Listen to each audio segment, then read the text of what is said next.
Okay, welcome back to Building Buddies, Building Better. This is a collaborative build. It started with Dean Webb, and then it went to Snapdragon Cities, followed by Raid Kitty, and then Jemson. It's my turn now, and following me will be Graddles and then Ack Original.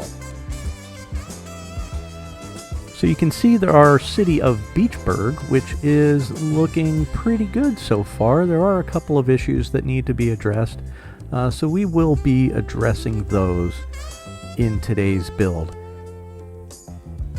So let's take a little look around the city here. You can see Snapdragon Cities gave us a great start on this city. It originally started with Dean Webb, but his save didn't work so well, so we had to start over. But Snapdragon Cities laid a great foundation. Raid Kitty over here built the great Capitalism Island, and she included all of these elevated pedestrian paths to get there, which is terrific access. Sims will walk all the way across the city to get places, so that's great.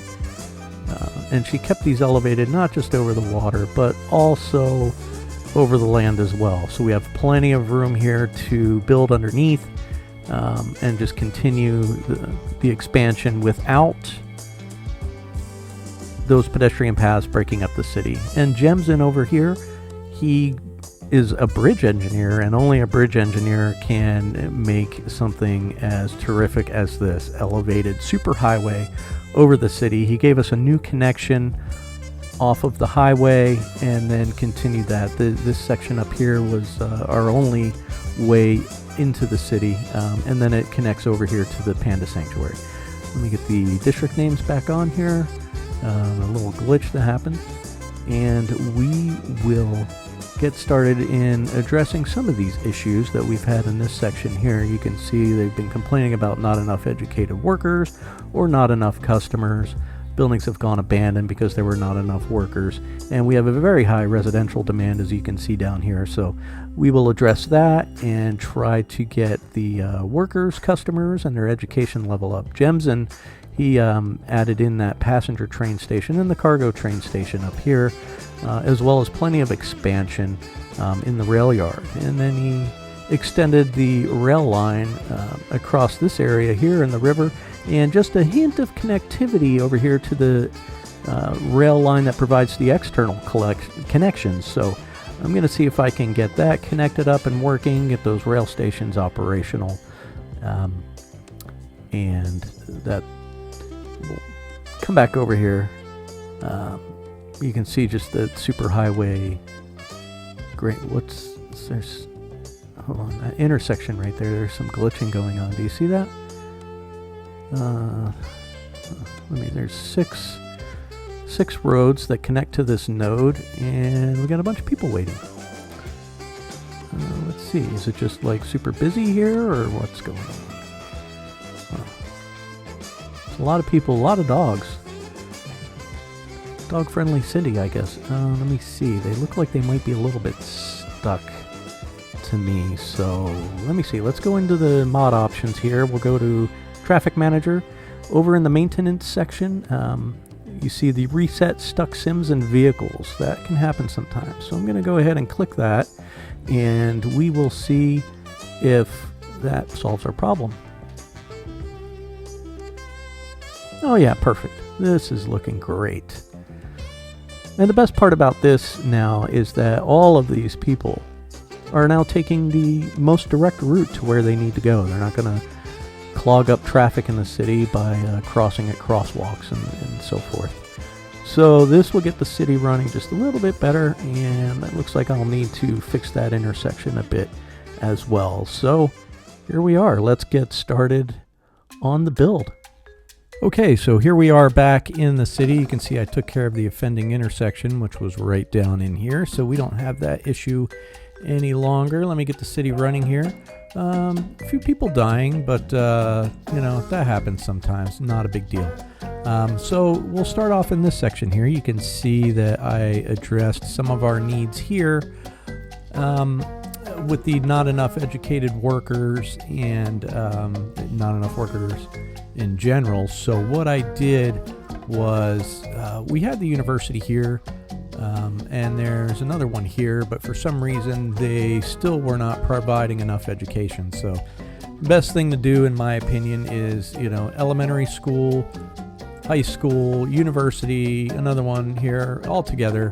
And you can see these are well utilized. There's students in all of them, and that's what we want to see. And so now they can just start off in elementary school here, move up to high school, go to the university, and come out of there and go straight to work. So we shouldn't be having many more problems with that. Over here, I expanded our residential into this area here along the rail yard, as well as the beginning of our mass transit options into the city here.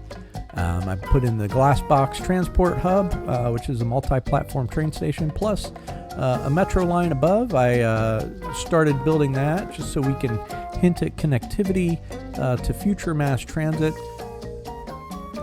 And this area is growing wonderfully. Let's check it out. We have 5,751 people now here. You can see our population is up to 17,000. That is what we want to see. The city is growing. You may have noticed some trains on the train line. I connected them up here. Oh, while we're here, that left-hand traffic was really bugging me. I mean, I've never driven on the wrong side of the road, and I was having trouble figuring some of that out. So I just swapped our highways over, so at least the highways coming into the city would make sense. And then they come down here and exit as they normally would into the roundabout. And so that should be working very well. And I did that on the highways all the way through the city. If we take a look out here, you'll see this crossover here as well, because I couldn't go all the way out to the edge of the map, of course. This is where our city ends. Which one? This is the border line. So if I turn that on, you'll see that's the edge of the tiles that we have at the moment.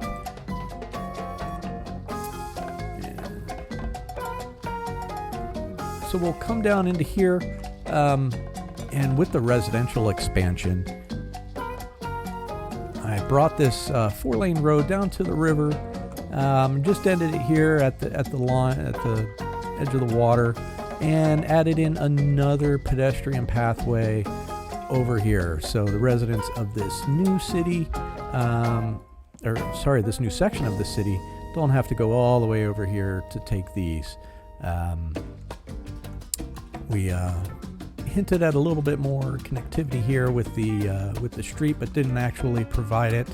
Instead, we have the walking paths. So you can see our train station is well utilized.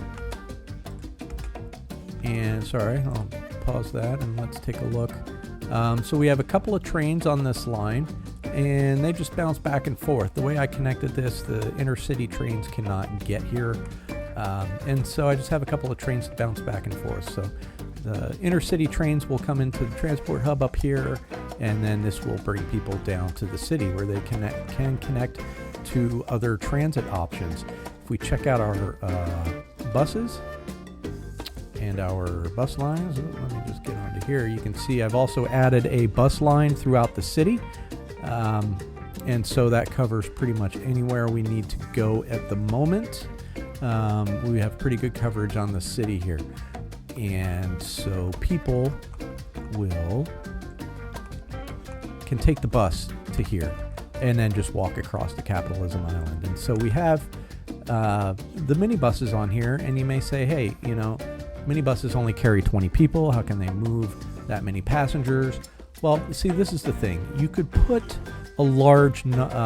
buses that have a larger capacity on the line, but then you'll have a lot of people get on one bus, and then they'll just be waiting around for minutes, waiting for the next bus to arrive.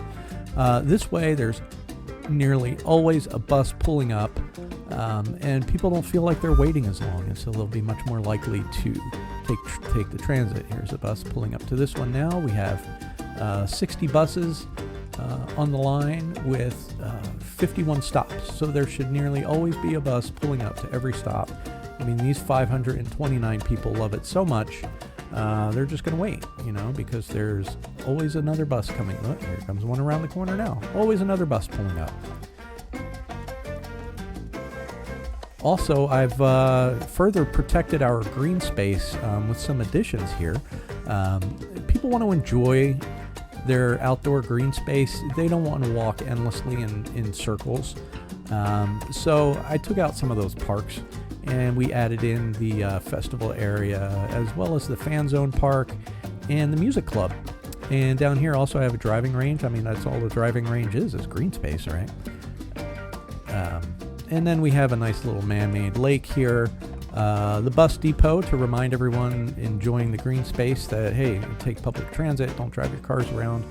Traffic in the city is pretty good at 79%. I mean, we're green all over except for a couple of intersections by our industry up here. So that is looking great. We're getting some terrific utilization off of these pedestrian paths over to Ray Kitty's Capitalism Island. So you can see people are just coming from everywhere.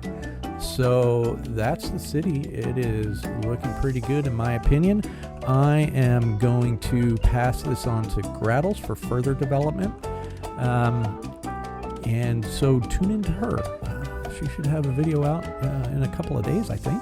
But stay tuned. Check out Graddles. Make sure you give a subscribe over to her, so you don't miss out on the next episode of Beachburg. Meteorologists have issued a severe tornado warning for the area. Residents should seek shelter immediately. A thunderstorm is battering the city. Stay indoors until the storm has passed. A tornado has touched down in the area. Seek shelter immediately if any is available.